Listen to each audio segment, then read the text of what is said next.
Assalamualaikum, Football United ringan amatiran ala gua. Review Piala Dunia hari Ahad. Waktu Eropa ada 4 pertandingan. Dimulai dari pertandingan pertama Jepang menghadapi Costa Rica. Pertandingan yang tadinya gua perkirakan Jepang akan mampu menang menghadapi Costa Rica, tapi justru hasilnya kalah ya. Jepang menurut gue sih ini di luar dugaan. Jepang kalah menghadapi Costa Rica, walaupun sebenarnya di pertandingan tersebut Jepang ini menguasai ball possession, mereka punya total shots juga lebih banyak, mereka juga punya peluang yang lebih banyak menurut gue dari Costa Rica. Gue tadi sempat berpikir paling tidak Jepang ini akan mampu meraih setidaknya ya hasil seri, tapi justru akhirnya di menit ke-81, 9 menit sebelum babak kedua selesai, waktu normal, justru Costa Rica yang mampu mencetak gol. Ya inilah sepak bola. Jepang menurut gua ya mereka secara possession, secara permainan menguasai, tapi lini depannya kurang klinikal sehingga akhirnya tidak ada gol yang mereka ciptakan. Justru mereka ya dihukum dengan gol terakhir dari Costa Rica. Ini mengingatkan gue sebenarnya di pertandingan pertama ketika Jerman menghadapi Jepang, betul.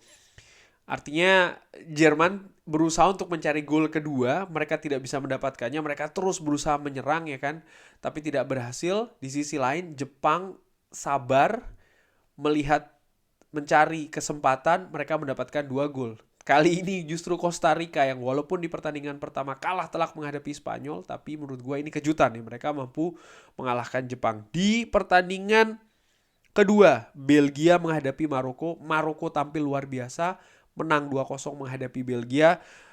Menurut gua di pertandingan ini dari komposisi tim, gua melihat memang Maroko punya kualitas yang bagus. Walaupun di pertandingan pertama Maroko ini bermain imbang dengan Kroasia, tapi kalau melihat ketika Belgia menghadapi Kanada, di situ permainan agresif Kanada ini mampu menyulitkan Belgia.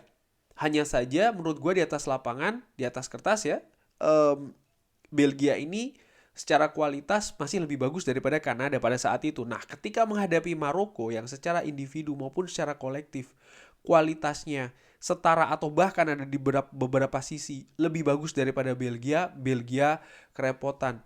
Maroko bukan hanya bisa mengimbangi Belgia tapi juga mampu menyulitkan. Mereka memiliki beberapa peluang ya, walaupun Belgia ini lebih menguasai ball possession, tapi peluang demi peluang yang diciptakan oleh Maroko menurut gua ini juga cukup baik. Uh, ada jual beli serangan ya di pertandingan tadi, tapi yang membedakan adalah klinikal, ketajaman lini depan Maroko utamanya lebih bagus di pertandingan tadi sehingga mereka mampu menciptakan 2 gol. Di pertandingan lainnya, pertandingan ketiga adalah Kroasia menghadapi Kanada. Kanada sempat membuat kejutan dengan unggul duluan 1-0 di kurang dari 2 menit pertandingan berjalan, tapi kematangan, pengalaman dari Kroasia, mereka tetap tenang, mereka tidak panik, mereka tetap menguasai possession, mereka tetap berusaha untuk mencari celah di pertahanan Kanada dan akhirnya mereka bisa menemukan hal tersebut. Mereka juga tampil klinikal, bahkan sebelum babak pertama selesai mereka sudah membalikkan ketertinggalan dari mereka ketinggalan 0-1, mereka berbalik unggul 2-1. Di babak kedua menurut gua ada penurunan intensitas dari Kanada di mana ya Kroasia sudah lebih megang momentum. Jadi mereka nampak betul sabar di belakang ya Kroasia ini, karena Kanada mau tidak mau mereka harus keluar menyerang ya kan, karena di pertandingan pertama mereka kalah menghadapi Belgia. Jadi kalau mereka kalah lagi menghadapi Kroasia maka mereka akan selesai di pertandingan di penyisihan grup, maka mereka ingin mengejar ketertinggalan. Tapi sekali lagi Kroasia tampil dengan lebih tenang, lebih berpengalaman. Mereka menunggu di belakang ya kan, dengan memanfaatkan transisi yang cepat dari bertahan ke menyerang, juga memanfaatkan kesalahan. Dan ini menurut gua kesalahan-kesalahan yang dilakukan oleh Kanada ini tipikal apa ya?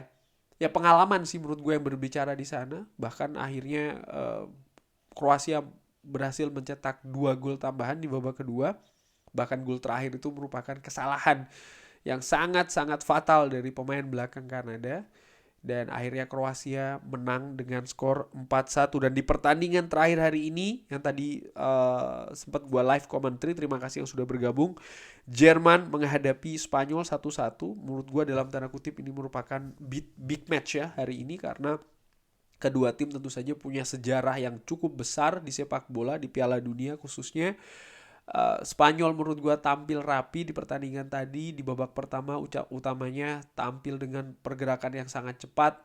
Jerman berusaha untuk mengimbangi dengan kecepatan pula, tapi permainan bola dari kaki ke kaki pasukan Luis Enrique ini sangat enak untuk disaksikan. Memasuki pertengahan babak pertama, Jerman perlahan pegang kendali yang tadinya sempat dipegang oleh Spanyol ya. Mereka sempat menciptakan beberapa peluang, tapi tidak ada yang sampai matang betul, katakanlah demikian. Baru di akhir babak pertama, Spanyol kembali lagi menguasai bola. Dan di babak kedua ada perubahan, sama-sama memasukkan striker murni Alvaro Morata yang dimasukkan oleh Luis Enrique, dan Hans Flick tadi memasukkan Niklas Füllkrug. Spanyol unggul dulu melalui Morata, melalui gol yang menurut gue cukup bagus skemanya ya di menit ke-60-an. Bola mengalir dengan bagus dan juga finishing dari Alvaro Morata keren. Ada pergantian pemain setelah dari Jerman memasukkan Niklas Füllkrug itu tadi. Thomas Müller dikeluarkan oleh Hans Flick.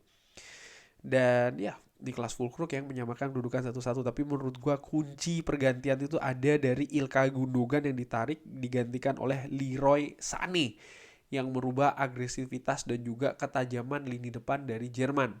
Akhirnya Jerman mampu menyamakan kedudukan 1-1 di pertandingan yang menurut gua tadi cukup enak untuk disaksikan ya. Kedua tim sama-sama silih berganti melakukan serangan. Mereka juga atau masing-masing tim ini menunjukkan lini pertahanan yang sama-sama bagus. Skema bola, aliran bola juga cukup enak untuk disaksikan. Dan menurut gue ringan amatiran hasil imbang merupakan hasil yang pantas menurut gue sih ya. Sekali lagi ini ringan amatiran ala gue di pertandingan tadi. Dan dengan hasil ini, atau dengan hasil pertandingan hari ini ya, untuk grup A, Spanyol, Jepang, Costa Rica, Jerman. Poin pertama Jerman, tapi menurut gua Jerman punya peluang untuk lolos karena di pertandingan terakhir Jerman akan menghadapi Costa Rica, dan di atas kertas menurut gua ringan amatiran Jerman harusnya bisa mengatasi Costa Rica. Justru yang jadi tantangan adalah Jepang. Jepang untuk lolos sekarang mereka harus menang menghadapi Spanyol. Karena kalau mereka seri saja dan Jerman mampu menang dengan selisih gol banyak menghadapi Costa Rica, maka Jerman yang akan lolos. Karena ketika nanti poin ini sama, yang akan dihitung adalah selisih gol. Bukan head to headnya dulu ya, tapi selisih gol. Dan di atas kertas Jepang mengalahkan Spanyol, menurut gue ini merupakan tantangan yang sangat besar bagi Jepang. Menurut gue momentum Jepang untuk lolos sebenarnya ada tadi ketika menghadapi Costa Rica, tapi justru di luar dugaan mereka kalah ya. Kalau tadi seandainya seri saja, maka di pertandingan terakhir ketika menghadapi Spanyol, yang penting Jepang tidak kalah, itu sudah bisa lolos. Kalau mereka tadi seri menghadapi Costa Rica, kalau mereka menang menghadapi Costa Rica tadi, tiket sudah di tangan.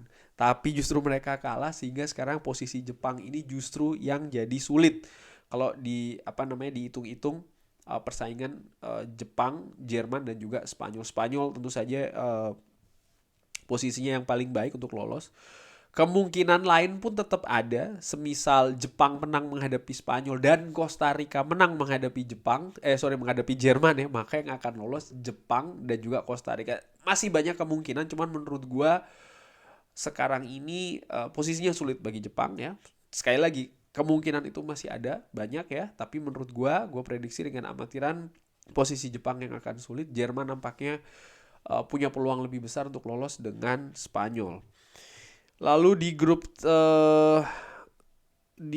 grup F, nah dengan kemenangan Maroko, maka Belgia ini ada di posisi yang sulit.